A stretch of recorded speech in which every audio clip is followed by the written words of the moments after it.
Welcome to Terrific Talk. My name is Tom Anderson. Tom Anderson. Play to win the game. Gone.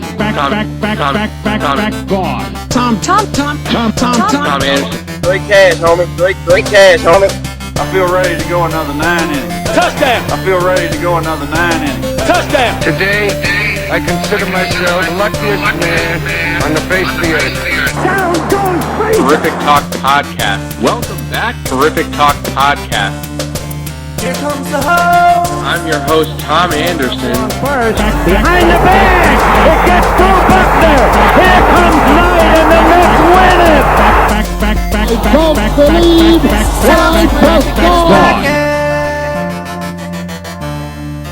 Welcome to Terrific Talk. I'm Tom Anderson, taping this podcast on a Monday afternoon. This should be a fun one today. My guest is Emmy Award-winning sports anchor Jay Crawford. Jay, of course, is a Sports Center anchor on ESPN. Many of you got to know Jay from his time, 9 years, as host of ESPN's Cold Pizza and First Take. He's had a wonderful career. So happy to have him. Let's bring him in here. Jay, welcome to Terrific Talk. Tom, good to be here. Thanks so much. Now, before we get into the broadcasting career, I noticed something we've got in common right off the bat. Both our birthdays are actually the 4th of July. Very good. Amazing. You, George Steinbrenner, Yep. and some other famous people. Al Davis also born on the 4th of July. Exactly. I don't know what that says about sports owners and broadcast lovers, but there you go. Did you think the fireworks and everything were for you when you were little, or is that just me? Till I was 10 or 11, yeah. Awesome. I thought, wow, cool. Everybody celebrates my birthday in a pretty neat way. Right? Oh, man. So that's fun. I noticed that we had that in common. I also know you're from Sandusky, Ohio. I'm not sure how many people know this, but that's home of Cedar Point, where I used to go a ton as a kid. Roller coaster capital of the world. Do you have a lot of good memories there as a kid? I grew up there, so yeah. I mean, every year I'd get a season pass, and I spent most of my summers there. A lot of great memories at Cedar Point. I still try to get back at least once a year. I love the park. I believe it was just voted the best amusement park in the world recently. And look, I'm torn. I work for Disney, so right. You got to give Disney love too. But it's for those that don't know Cedar Point, if you're a roller coaster enthusiast, there's definitely no better place on the planet. They've got 1 million roller coasters, and each thrill is bigger than the next. It's a wonderful park, and I was blessed to grow up there, and I've got a lot of great childhood memories from there. So you have a really interesting story. I know you grew up wanting to be a professional baseball player. You pitched in the minor leagues as a pitcher at one point. Where did your love of baseball come from? Probably from my father. My dad was a huge baseball fan. And from a very early age, it was just in my blood. I remember going to my first Cleveland Indians game. I was 5 years old, and my favorite player was a guy named Ray Fosse, who's most famous for being bowled over at home plate by Pete Rose in the 1970 All-Star game. I had seen him in a regular season game just prior to that. My dad took me to an Indians game right around my 5th birthday, which was in early July of 1970. And I fell in love with the way the guy played the game. He hustled, he played hard, he wanted he gave max effort on every single play, and it just really struck a chord with me. And it was in my blood from the time I was 5 years old until the day they put me in the ground. I think it's the greatest game ever invented.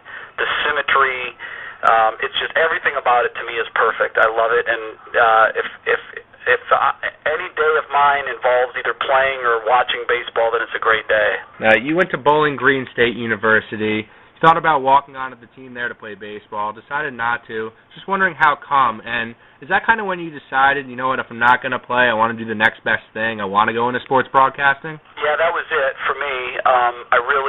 When I first got to school, I definitely planned on playing baseball, but when I first got to school, I was overwhelmed by the schoolwork. I was always a solid AB student in high school, but I had to work at it, and I noticed, early on in my academic career in college that I was going to have to work a whole lot harder in college than I did in high school if I wanted to maintain that 3.0. So, I made a really difficult decision early on, one that I would second guess the rest of my life, but I just felt like the numbers are so stacked against even good college baseball players from ever being drafted and making a living at it. It's just the longest of long shots, which is why it's a dream for every kid, because It's not easy to attain. And I just made the decision that I always knew that after my playing career, I wanted to go into TV and I wanted to report on sports. And it just kind of accelerated once I got to school and realized that I was going to have to put a lot more effort and time into it than I had originally thought. And I committed to school, and in the long run, I'm glad I did. So you got involved at the radio station, I think, at Bowling Green. I believe during your freshman year, Bowling Green won the national championship in hockey. What was that experience like for you? That was awesome. I mean, just getting a chance to cover a nationally ranked program, one that would eventually win the national championship, was unbelievable. I love hockey, too, and I played a lot of hockey at Bowling Green on the club level. And so to be around that and be around the excitement of the program was just beyond compare to anything that I had ever experienced. And it was really neat. Also being, close to it from the radio side was cool. I volunteered all 4 years at the radio station during my time at Bowling Green, and I think that was probably one of the best decisions I made. But it was a whole lot of fun. I've been a part of some winning teams in my life as a youngster, and even in high school, and it was always fun. But to be on the other side of it, sort of just to watch it from up close, was kind of cool too. I enjoyed playing much more than I enjoyed covering it, but it was still fun. So after school, you headed down to Kentucky at the WYMT TV station down there. What did you learn from your time down there in Kentucky? That was probably the most valuable 3 years of my career. Between my junior and senior year, I moved to Syracuse, New York, and I did an internship at the NBC station there, Channel 3 in New York, in Syracuse. And that allowed me an opportunity to get sort of a hands-on, day-to-day sports operation. It's as much as you want to think that you're getting great experience at the radio station in college, and you are, compared to the real world where you're churning out 2 different sportscasts every day, it paled in comparison. So my 3 months at my internship in Syracuse were invaluable. I recommend to any and all young broadcast hopefuls to do an internship and to do one at a station that allows you to actually help in the production of the shows. Sometimes interns get caught up with coffee runs and making phone calls and checking the wires and checking the internet, and that's really while it's a necessary evil of our day, it's kind of a poor use of somebody's work day that really wants to get in to the field. So I recommend to all young broadcasters that they try to find an internship at a station that is willing to let them go out on stories, hold the mic, do interviews, occasionally do stand-ups in the field, not for air but for demo tape use. And at the end of my internship, I put together a sportscast, went out on the set and recorded it, and it was really through that allowed me to get my career going, because that's the tape that I used to land my first job in Kentucky. And in Kentucky, I did everything. I was the photographer, the producer, the writer, the editor, the anchor, the reporter. I did everything. And it's a great place to make mistakes because it was a small market. The TV there wasn't the greatest, but it was great to the people that lived there because it was all they had, and they really, really appreciated the local television station covering their teams and their games. So my 3+ years there were invaluable, and I recommend to everybody who hopes to be in front of the camera one day to go to a market that allows them to do everything. Run your own teleprompter, edit your own tape, write your own copy, and that way you'll have a greater appreciation for every person in the loop when you do get to a position where you've got a big crew and a big staff around you.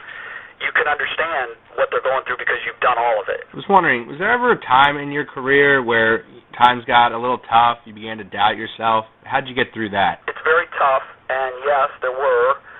Early on, in fact, during my years in Kentucky, I just felt like I was banging my head against a wall. I looked incredibly young. I was 22, 23, 24, and I looked like I was 17. And I couldn't get a bite at a bigger market. I couldn't get a job in a bigger market. It was getting very frustrating, and I wondered many times, am I going to end my entire career here? What am I doing? Am I just climbing up a slippery slope and I'm never going to get to the top? So yeah, there were definitely times where I thought about career changes, and I even second guessed the baseball thing, and I wondered maybe should I try to give that another shot? Is it too late? And so there were all kinds of things going through my mind, but at the end of the day, I was very lucky that I had a great support staff. I married my college sweetheart a year after I graduated, and she was very supportive, and she was very understanding with those feelings, but also just a real crutch for me to lean on. And she told me, if this is what you want to do and this is what you've been chasing your whole life, then you're too close to quit now. And I also had a mother and father that were very, very determined to keep me in the business. That's what they sent me to school for. They knew that it was my love, and they could understand the frustration, but they also always had a great deal of faith in my abilities, and they knew one day that if I kept at it, I would persevere and I would reach my goals. But that's the key, is having a support staff and a support group around you that will kind of keep your head in the game during tough times. And I was lucky enough to have that. And I also did always have a belief in my abilities, but at the same time, you start to question them when you're missing out on one job after another that you think you're qualified for. So there were rough patches, and I'm glad I went through them, but I'm also glad that I never changed course. Wondering how you got your foot in the door at ESPN. You go there in, I believe, 2003. Did someone there notice you? Did you send them your tape? How did that whole process work? The guys that were starting Cold Pizza at the time, Jim Cullen and Mark Shapiro, were aware of my work. They had seen my work before. I had had some very superficial conversations about one day working at ESPN, but nothing concrete. Just, they were aware of my work, and they liked what I was doing, and, if they would continue to talk to me about different opportunities that came up, and we would just see if we could ever find something that clicked. And when they pitched Cold Pizza to me, it definitely clicked. I liked the fact that the show was in New York. I liked the fact that it was going to be something different.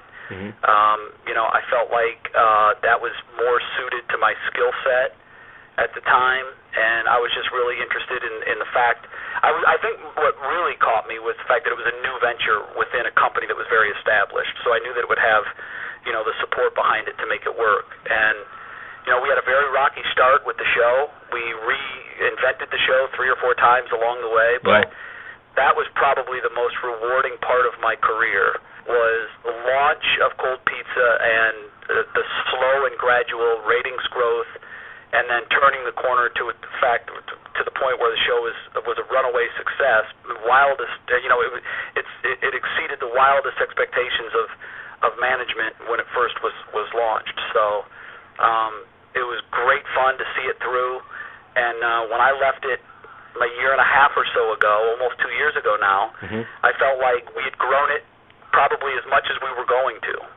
I just felt like there were incremental ratings growths all along the way, and I really felt a sense of accomplishment and finality, and I felt like we had pretty much done all we could with it, and I thought it was a good time to try something new. You mentioned, it was a brand new show. The ratings weren't great to start, but by the time you left, huge success.